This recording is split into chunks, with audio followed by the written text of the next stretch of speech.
Subscribe কৰিব পাতৰ learning YouTube চেনেলটি।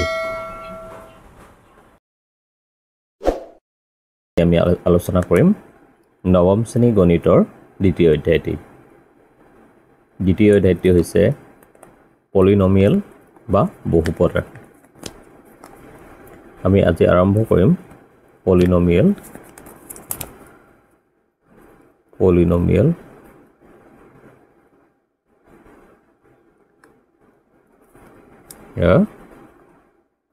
বহুপদ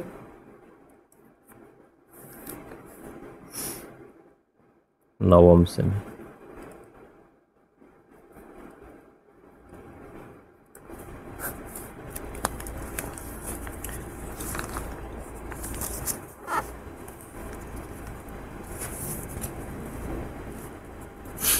এতিয়া আমি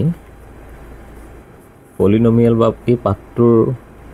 বহুপদৰ ওপৰত পাঠটোৰ আলোচনা কৰাৰ আগতে ইয়াৰ লগত সংগতি থকা কেইটামান কথা জানিবই লাগিব, তেতিয়াহে পাঠটো তেনেই সহজ হৈ পৰিব।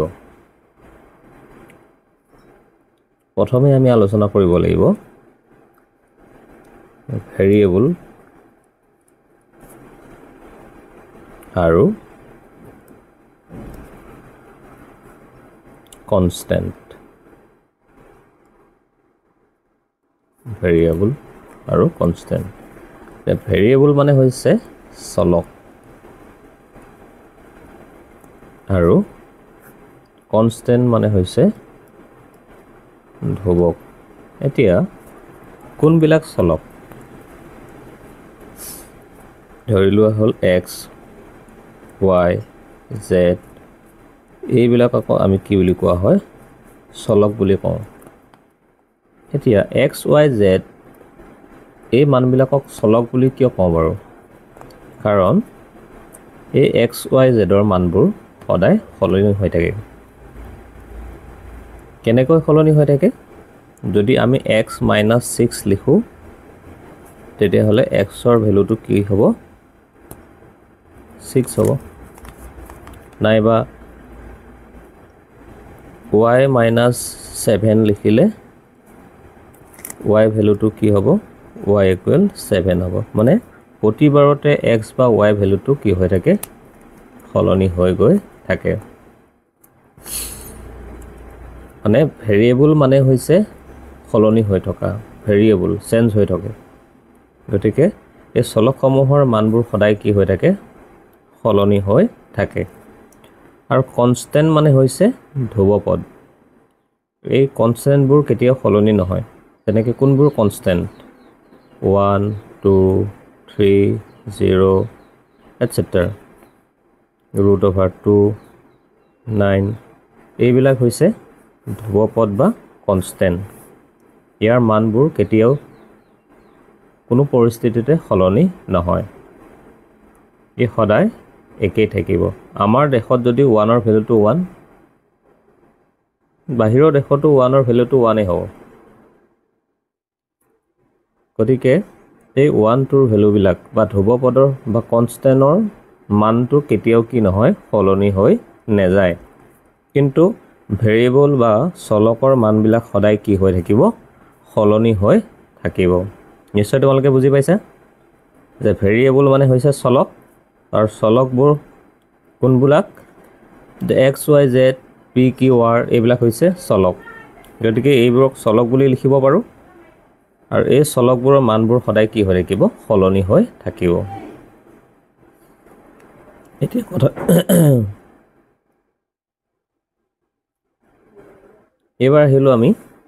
এইবাৰ আমি আহিছোঁ বীজগণিতীয় ৰাশি। বীজগণিতীয় ৰাশি। এতিয়া আমি দেখিছোঁ যে চলক বুজি পালোঁ, ধ্ৰুৱপদ বুজি পালোঁ। যদি আমি এটা চলক আৰু এটা ধ্ৰুৱপদৰ মাজত প্লাছ চিন দি দিলোঁ বা মাইনাছ চিন দিলোঁ, মাইনাছ চিন দিয়াৰ পিছত যিটো ৰাশিৰ সৃষ্টি হয় সেই ৰাশিটোকে বীজগণিতীয় ৰাশি বুলি ক'ব পাৰিম। x + 3 এটা বীজগণিতীয় ৰাশি। ধৰি লোৱা হ'ল y প্লাছ 9 এইটো এটা বীজগণিতীয় ৰাশি আকৌ যদি আমি লিখিব পাৰোঁ যে টুৱাইচ x মাইনাছ 9 এবাৰ মাইনাছ চিহ্নেৰে নিৰ্দেশনা দিছে গতিকে এইটো এটা বীজগণিতীয় ৰাশি এনেকেই আমি কি কৰোঁ ধ্ৰুৱপদ আৰু কনষ্টেণ্ট আৰু ধ্ৰুৱপদ আৰু ভেৰিয়েবলৰ মাজত যদি প্লাছ মাইনাছ চিহ্নেৰে নিৰ্দেশনা দিয়ে থাকে তেতিয়া সেই মানটো হ'ব কি বীজগণিতীয় ৰাশি সেই ৰাশিসমূহক আমি কি বুলি ক'ম বীজগণিতীয় ৰাশি এবাৰ আমি আহিছোঁ বহুপদলৈ বহুপদ কাক বুলিব বহুপদ কাক বোলে বা বহুপদ কি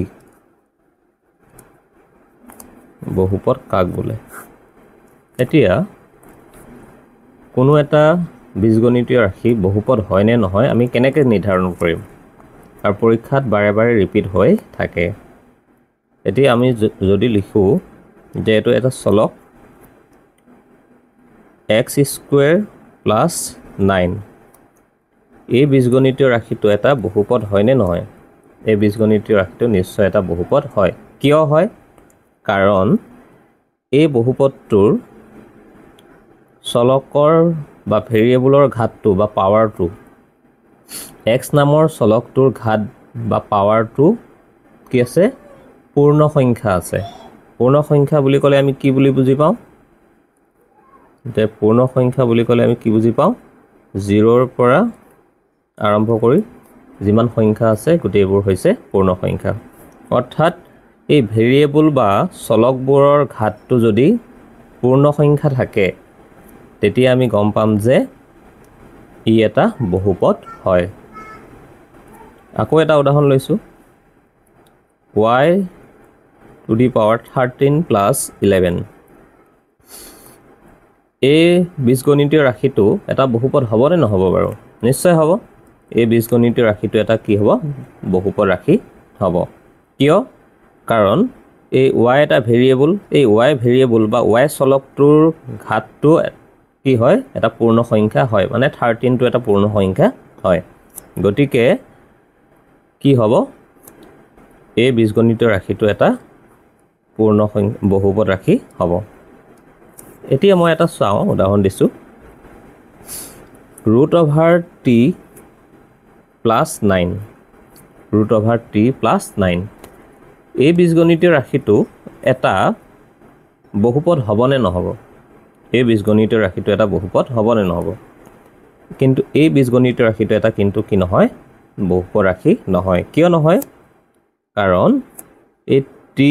আহিল আৰু এই চিনডালৰ ভ্যালুটো কিমান 1/2 আৰু প্লাছ 9 এতিয়া যেহেতু এই ভেৰিয়েবল t নামৰ ভেৰিয়েবলটোৰ কি ঘাতটো হাফ এটা কি নহয় পূৰ্ণ সংখ্যা নহয় গতিকে আমি এই বীজগণিতীয় ৰাশিটোক কি ক'ব নোৱাৰোঁ বহুপদ ৰাশি বুলি ক'ব নোৱাৰোঁ √t প্লাছ 9ৰ প্ৰকৃত ৰূপটো হৈছে t পাৱাৰ হাফ প্লাছ 9 গতিকে এই ভেৰিয়েবল t নামৰ ভেৰিয়েবলটোৰ ওপৰত বা চলকটোৰ ওপৰৰ ঘাতটো কিমান হাফ সেইকাৰণে ই কি নহয় এটা বহুপদ ৰাশি নহয় আকৌ চোৱা twice x square plus √x plus 9 এতিয়া চোৱা এই বীজগণিতীয় ৰাশিটো এটা বহুপদ ৰাশি হয়নে নহয় এইটো ঠিকে আছে 2x স্কুৱাৰ ঠিকে আছে কিন্তু ইয়াত কি আছে x এইটো বহুপদ ৰাশি হয় যেন লাগিলেও কিন্তু চিন যদি থাকে চলকৰ ওপৰত চিন থাকিলে বা ভেৰিয়েবলৰ ওপৰত চিন থাকিলে কিন্তু কি নহয় ই এটা বহুপদ ৰাশি নহয় গতিকে 2x square plus √x plus 9 এটা কি নহয় বহুপদ ৰাশি নহয় আমি চাওঁ x plus 1/x plus 1/x এই বীজগণিতীয় ৰাশিটো বহুপদ ৰাশি হয়নে নহয় এতিয়া চোৱা ইয়াৰ প্ৰকৃত ৰূপটো কেনেকুৱা হ'ব x plus x plus x power minus 1 x plus x power minus 1 অর্থাৎ এই x টো তলত আছে ওপৰলৈ গলে কি হ'ব ইয়াৰ ঘাতটো কিমান 1 এই 1 টো যদি তলত আছে তলৰ পৰা ওপৰলৈ গলে কিমান হ'ব মাইনাস হ'ব গতিকে আমি x plus x to the power minus 1 লিখিব পাৰিম গতিকে ইয়াৰ ঘাতটো ঠিকই আছে ই এটা পূৰ্ণ সংখ্যা হয় কিন্তু minus 1 টো এটা কি নহয় পূৰ্ণ সংখ্যা নহয় গতিকে x plus 1 by x এটা কি নহয় বহুপদ ৰাশি হ'ব নোৱাৰে বা নহয় আৰু এটা উদাহৰণ লৈছো x plus root over 2 x plus root over 2 x plus root over 2 এটা বহুপদ ৰাশি হ'বনে নহ'ব এই নিশ্চয় হ'ব আমি চাব লাগিব সদায় ভেৰিয়েবলটোৰ ওপৰত কিবা আছে নেকি ভেৰিয়েবলটোৰ ওপৰত যদি ভেৰিয়েবলৰ ঘাতটো যদি পূৰ্ণ সংখ্যা নহয় তেন্তে এটা বহুপদ ৰাশি নহ'ব আমি ধ্ৰুৱপদৰ ওপৰত একো চাব নালাগে ধ্ৰুৱপদৰ ওপৰত ৰুট অভাৰ চিন থাকক বা ধ্ৰুৱপদৰ ঘাতটো যিয়েই নাথাকক কিয় আমি সেইটো চাব নালাগে আমি সদায় চলক বা ভেৰিয়েবলৰ ঘাতটোহে চাব লাগে চলক বা ভেৰিয়েবলৰ ঘাতটো যদি পূৰ্ণ সংখ্যা হয় আমি বুজিব পাৰিম যে ই এটা বহুপদ ৰাশি হয় নিশ্চয় তোমালোকে বুজি পাইছা এবাৰ আমি আহিম সহগ ঘাত এইবোৰ সহগ ধৰি লওঁ মই এটা বহুপদ ৰাশি লিখিলোঁ 2x কিউব এই 2x কিউব নামৰ বহুপদ ৰাশিটোৰ ইয়াৰে ঘাত বা মাত্ৰা কিমান হ'ব বা পাৱাৰ কিমান হ'ব 3 ঘাত বা মাত্ৰা কিমান হ'ব 3 অৰ্থাৎ কনষ্টেন্ট অৰ্থাৎ ভেৰিয়েবলৰ ওপৰত যেটো মান থাকে ঘাতটো হেতুই হ'ব আমাৰ ঘাত বা পাৱাৰ আৰু ভেৰিয়েবল বা চলকৰ লগতে লাগি থকা পূৰণ হৈ যেটো লাগি থাকে বাওঁফালে হেতুই হ'ব আমাৰ সহগ অৰ্থাৎ এই বহুপদটোৰ সহগ হ'ব কিমান 2 আৰু ঘাত বা মাত্ৰা হ'ব 3 আৰু এটা উদাহৰণ লৈছো 2x to the power 4 plus 2x cube plus 4x এতিয়া তোমাক যদি সোধে যে x ৰ ঘাত বা মাত্ৰা কিমান x ৰ ঘাত বা মাত্ৰা কিমান হ'ব 4 হ'ব x ৰ ঘাত বা মাত্ৰা কিমান হ'ব 4 হ'ব কিয় হ'ব যে ইয়াৰ সৰ্বাধিক ঘাত বা মাত্ৰা কোনটো এই ভেৰিয়েবলৰ ওপৰত থকা সৰ্বাধিক ঘাত বা মাত্ৰা কোনটো 4 গতিকে এই 4 টোই হ'ব আমাৰ কি 4 টোই হ'ব আমাৰ কি ঘাত বা মাত্ৰা অৰ্থাৎ ভেৰিয়েবলৰ ওপৰত থকা সৰ্বোচ্চ মানটোই হ'ব আমাৰ কি ঘাত বা মাত্ৰা তাৰ পিছত আহিব সহগ ধৰিলোৱা ইয়াতে x ৰ সহগ কিমান 4 x কিউবৰ সহগ কিমান 2 x to the power 4 সহগ কিমান 2 নিশ্চয় বুজি পাইছা তোমালোকে 4 x to the power 9 plus 2 x to the power 7 plus 11 যদি তোমাক কয় যে ইয়াত x to the power 5 ৰ যদি তোমাক কয় যে x to the power 5 ৰ সহগ কিমান x to the power 5 ৰ সহগ কিমান তেতিয়া আমি কি লিখিম x to the power 5 ৰ সহগ ইয়াত x to the power 5 আছে নে নাই x to the power 5 into যদি আমি কি লিখো 0 লিখো তেতিয়া ইয়াৰ ভ্যালুটো কি হ'ব 0 হ'ব অৰ্থাৎ x to the power 5 ৰ সহগ কিমান হ'ব 0 আকৌ এবাৰ হি গ'ল বহুপদৰ প্ৰকাৰ টাইপ অফ পলিনোমিয়েলছ এতিয়া দুই ধৰণে আমি ভাগ কৰিব পাৰিম ঘাত বা মাত্ৰাৰ ওপৰত ভিত্তি কৰিও বহুপদৰ ভাগ কৰিব পাৰি বা পদৰ ওপৰত ভিত্তি কৰিও বহুপদসমূহ ভাগ কৰিব পাৰি এতিয়া চোৱা টুৱাইছ এক্স এই টুৱাইছ এক্স নামৰ বহুপদটোত কেইটা পদ আছে এটা এক পদযুক্ত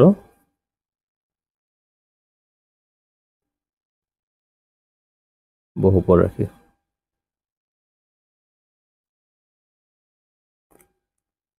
যদি টুৱাইছ এক্স প্লাছ 4 হয় এটা পদ কেইটা হ'ল দুটা গতিকে ইয়াতে কি বুলি ক'ব পাৰি দ্বিপদযুক্ত বহুপদ ৰাশি আকৌ যদি twice x square plus 4x plus 9 এই বহুপদটিত কেইটা পদ আছে এটা দুটা তিনিটা গতিকে তিনিটা পদ থাকিলে কি বুলি ক'ব পাৰি ত্ৰিপদ অৰ্থাৎ পদৰ ওপৰত ভিত্তি কৰি আমি বহুপদসমূহক তিনিটা ভাগত ভাগ কৰিব পাৰোঁ এক পদ এটা পদ থাকিলে এক পদ দুটা পদ থাকিলে দ্বিপদ আৰু তিনিটা পদ থাকিলে ত্ৰিপদ যুক্ত বহুপদ ৰাশি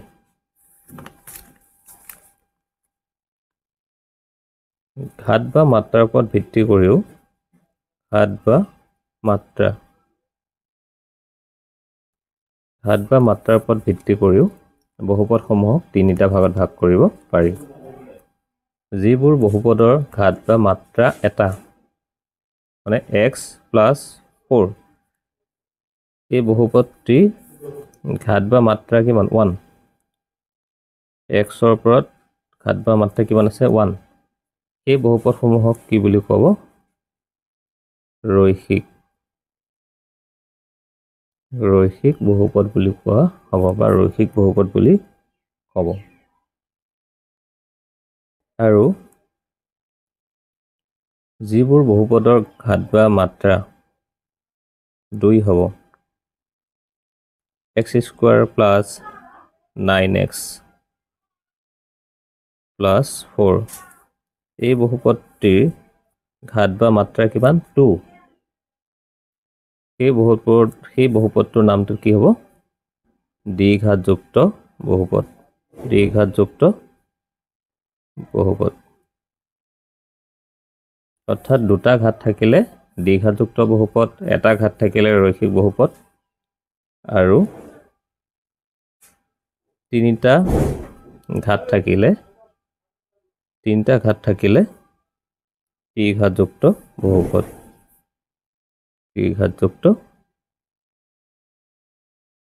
ত্ৰিঘাতযুক্ত বহুপদ অৰ্থাৎ এই লেসনটো কৰিবলৈ হ'লে আমি এইকেইটা কথা জানিবই লাগিব তেতিয়াহে আমি সুন্দৰভাৱে এই লেসনটো বুজি পোৱাত সহায় হ'ব এতিয়া আমি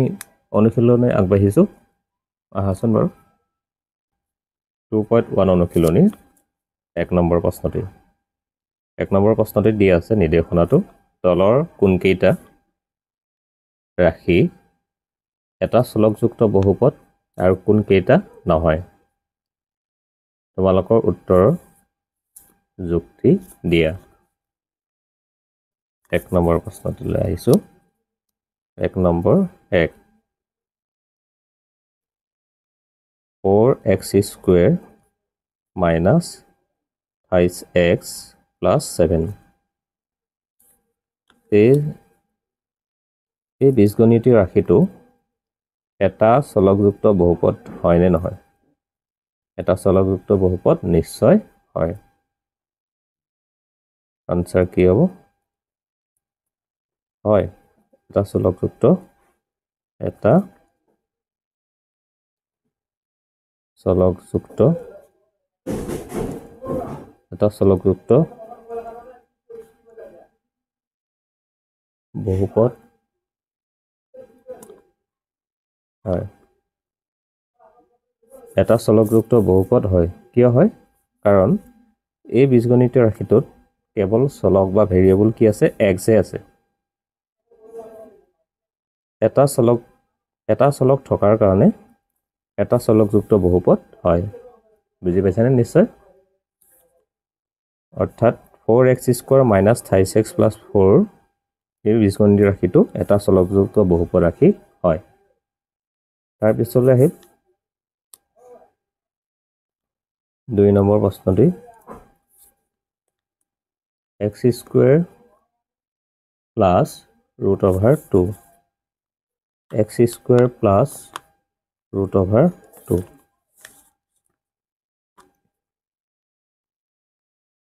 answer এতিয়া x² + 2 x² + √2 এই বীজগণিতীয় ৰাশিটো এটা চলকযুক্ত বহুপদ ৰাশি হয় নে নহয় নিশ্চয় হয় কাৰণ ইয়াত xৰ বাহিৰে আৰু বেলেগ কোনো ধৰণৰ চলক নাই গতিকে হয় বুলি লিখিব লাগিব যে এটা চলকযুক্ত বহুপদ ৰাশি বহুপদ হয় এটা চলকযুক্ত বহুপদ হয়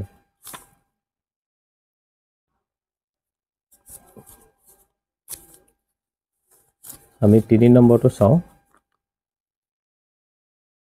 t√3 plus t√2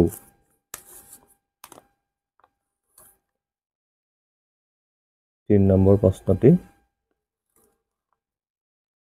t√3 plus t√2 answer এতিয়া ইয়াতে চলক এটাই আছে ঠিকই আছে বাৰু কিন্তু এই চলকটো এটা চলকৰ ওপৰত কি আছে √, চিন আছে যদি চলকৰ ওপৰত √, চিন থাকে ই বহুপদেই নহয় গতিকে ই এটাকে ই কি নহয় ই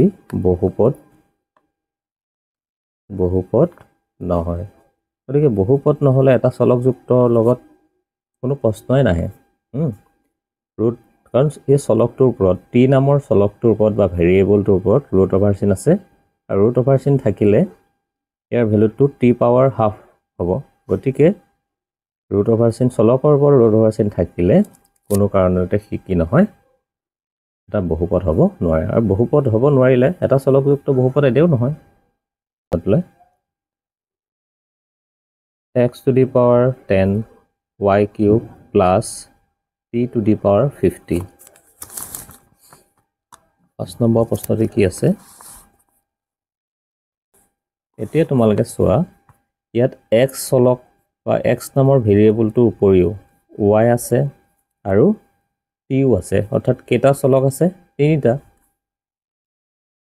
গতিকে তিনিটা চলক থাকিলে এটা চলকযুক্ত বহুপদ হ'ব নোৱাৰে ইহঁত কিটা বহুপদ হয় কাৰণ ইহঁতৰ ঘাতবিলাক পূৰ্ণ সংখ্যাত আছে কিন্তু আমাক নিৰ্দেশনা দিছে যে এটা চলকযুক্ত হয় নে নহয় এটা চলকযুক্ত কেতিয়াও নহয় কাৰণ xৰ উপৰিও আৰু দুটা ভেৰিয়েবল বা চলক আছে সেই কাৰণে এই বীজগণিতীয় ৰাশিটো এটা চলকযুক্ত বহুপদ নহয় এটা চলকযুক্ত